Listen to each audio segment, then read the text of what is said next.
Hello, I'm Dan from Ace Rentals and Sales, and today we're going to be taking a look at this 2020 Thor Chateau 26D. I'm going to be showing you everything you need to know about the inside and the outside of this RV, so you'll be all set and prepared when you decide to rent from us. We're going to start off here next to the driver door. We have some stickers that will show the dimensions of this RV, so you should be mindful of the height here. It's about 12.5 feet tall. That just means watch out for places like parking garages and drive-thrus, although most tunnels should be fine. Over here we have two inlets. We have the freshwater inlet and the city water inlet. You're going to use the same hose for both of these. The freshwater inlet is going to be to fill up the tank itself. So if you're dry camping, you're not at a campsite, and you want to use something that uses water, you're going to take it off of the tank, and this will be how you'll fill up that tank. That's opposed to the city water over here. You're going to use this when you're at your campsite and you want to take the water directly from the campsite into your own RV. So this will bypass the tank and go straight into your pipes. Down here we have our propane tank. This will last upwards of a week before you'll have to refill it. If you do have to refill it, truck stations and campsites will do it for you. There is a sensor here that will show you how full this tank is, but there is also one inside. The propane is going to power pretty much your stove, your oven, your water heater, and your fridge when you're not plugged into shore power. Over here we have our hot water exhaust. I'll talk more about the hot water inside, but just expect this to be hot and don't put your hand here. Below here we have our generator. The generator is basically a substitute when you're not plugged in at your campsite. This is going to run on the engine gas, so as long as you're at least a quarter tank full of gas, you can expect this to work. The generator is going to power all the major electrical appliances in your RV. That'll be your TV, your microwave, your AC unit, and your outlets. You don't really have to come out here and do anything unless you accidentally run the AC and the microwave at the same time. That'll be too powerful for this generator and it will cause it to trip. So all you want to do is just come out here, and this will flip back if you run the AC and the microwave at the same time. So all you want to do is just flip this towards you and you're all set. Next we have two inlets here. We have our TV cable inlet. So if you have cable hookup at your campsite, you can just plug it in here and you get all the channels through cable. If you don't, there's also an antenna inside. You can find all the local channels through the air instead. Next up over here we have our power cord connector. So once you plug into 30 amp service, you won't have to worry about the generator because it will power all the major electrical appliances. Back here we have our fuel filler. It's just going to take regular gas, so no diesel. We have one big storage area in the back here where we'll give you all of the hoses and cords that you'll need. So in this box over here, we have this big white hose, which is going to be your freshwater hose. And we also have this black wire, which is your TV cable. Also in here, we have a 30 to 15 amp adapter you can put onto the end of your power cord. Speaking of which, we have our 30 amp power cord right here. So you just plug one end into the inlet I showed you, and then the other end into your post at your campsite. And finally, we have our sewer hose over here. I'll show you how to dump out the tanks right now.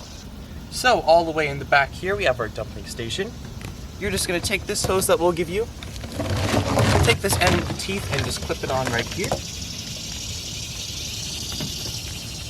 And then you're going to take the other end with the elbow and stick this in the ground at your campsite or wherever else you're dumping. Then you have two color-coded valves. You have the gray valve here, which is for the gray tank. That's your sinks and your shower.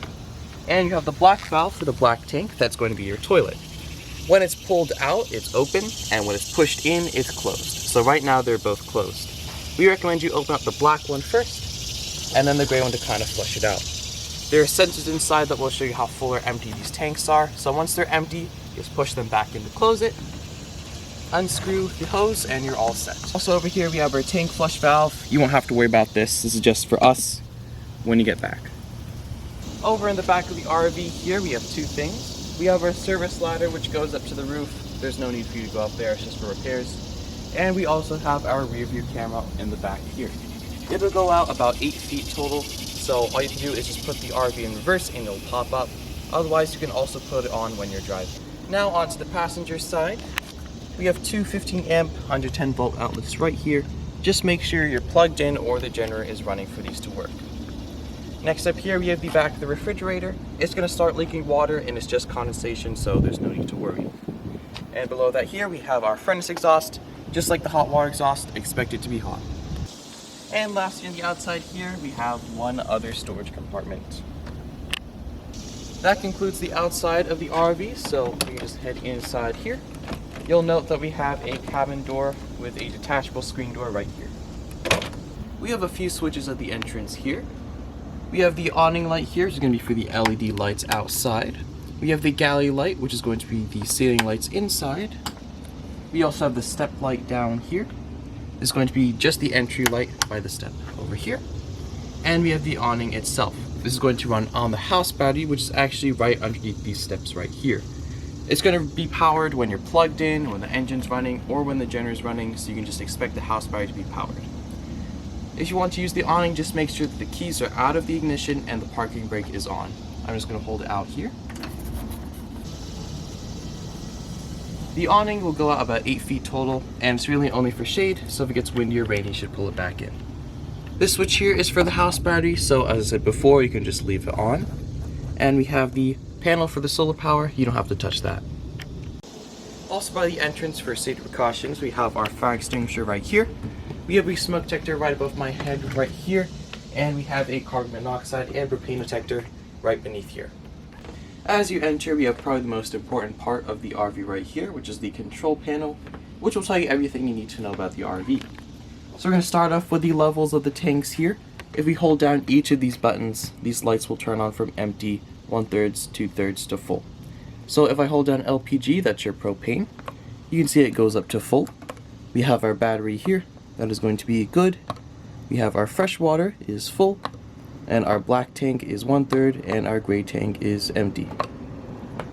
Down here we have our water pump. So if I switch this on, you can see this light turns on. That just means you can get water from any of the faucets.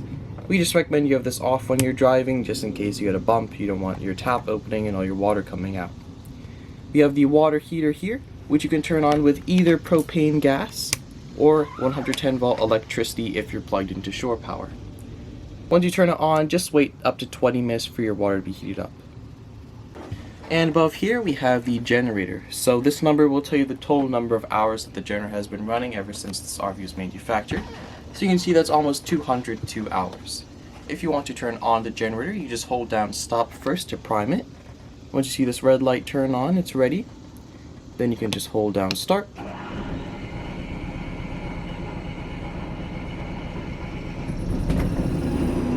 And there you go. After that, just wait like up to 30 seconds or a minute. When the microwave beeps, that means everything will be powered. In the back here, we have pretty much our master bedroom. Once the slide out is fully out, you can bring the mattress down. But before you bring it back in, you just lift up the mattress like this. Over here, we have more cabinet space along the top. We have a TV across over here. And we have the switch for the slide out over here. Just like the awning, it's going to run on the house battery. Also in the bedroom, we have our AC thermostat. So this will obviously control the temperature here. Below that here we have these settings, so if you want to use heat, you just turn it over to here, and it will run on the propane and the battery. So you don't need to be plugged in, and you don't have to have the engine running to turn on the heat. If you want to turn on the fan or the compressor, you're going to just switch over to fan. You can hear it turn on. Once it's turned on, you can go over to cool, and you can hear the compressor turn on. This will control how powerful the fan is from low or high. Next, I'll show you how to find channels on the TV. So once the TV is on, you're just going to press input right here and just make sure you're on the antenna. From there, you're going to go press the menu. You're going to go over to channels, find channels, and then it'll find it with the antenna and with the cable if you're plugged in. If you want to turn off the generator, you're just going to hold down stop here and you can hear it turn off. We just recommend you have the generator on for no more than 3 hours at a time, then 3 hours off, there's back on if you plan to use it continuously. In the other corner here we have our bathroom. So we're going to start off with the toilet here. It's just like an airplane toilet, you just want to push down on this lever here to flush. Just make sure that the water pump is on for any of these things to work. The toilet paper is RV specific, so you have to go like the camping section at Walmart, or the campsites will also sell it for you. Over here we have our standard sink. We just put some bottles here of solution for the toilet. Just in case the smell comes up, you can just pour that down there to freshen it up. And we also have our standard shower back here. Next to the fridge here, we have a closet. You can hang your clothes here with a pole, and we have a few drawers down here as well. As for the fridge, it's going to run on the propane when you're not plugged in, and when you do plug in, it will automatically switch over to 30 amp electricity. So no matter what, as long as your propane tank is on, your fridge will constantly stay cold. On the opposite side here, we have our kitchen. This is just a standard house microwave. Again, just make sure you don't run the AC and the microwave at the same time when you're on the generator. Below that here, we have our stove. This is going to run on the propane. So all I'm going to do is just set the pilot, and then you can hit the burner, and there you go. Just make sure that once you're done, wait a few minutes before you put the top back on, otherwise the propane might get trapped underneath the glass. We have our oven right here, and the dial for that is right here. We also have night lights right here. Below the oven here, we have our circuit breaker box and our fuse box right here. We'll give you extra fuses just in case anything blows. In our kitchen sink here, we just like to put the turntable for the microwave, just in case the latch breaks, you don't want this coming out. In the front living area over here, we have our dinette and our couch. Both of these can turn into beds. I'll just show you the couch first. You can see that we have two seat belts right here. But to turn it into a bed, you just want to pull it out like a futon, just like this. The dinette also turns into a bed, and I'll show you that right now. So all I did was take the top cushions out and lift the bottom cushions up like this. Then I'm just going to take this latch down here, flip this to the left, that'll loosen the tabletop, and you can just push this down onto the edges.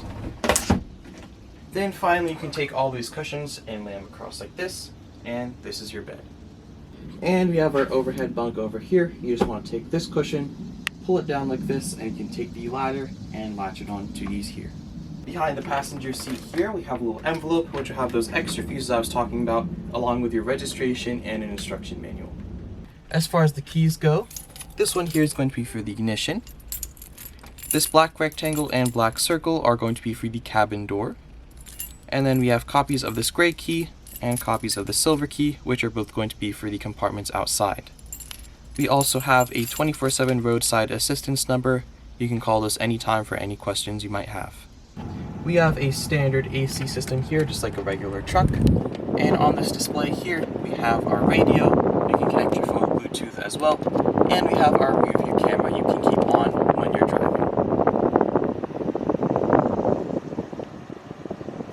And by my left foot here, we have our parking brake. So it's pushed down right now, and you can release it right here. To use the windows, all you want to do is just pull this latch down like this, and you can open it and close it just like that. As for the blinds, they're also just pulled down and pushed back up. And that is going to do it for our 2024 Chateau 26B. I've been Dan from ASRV Rentals and Sales, and have a great trip.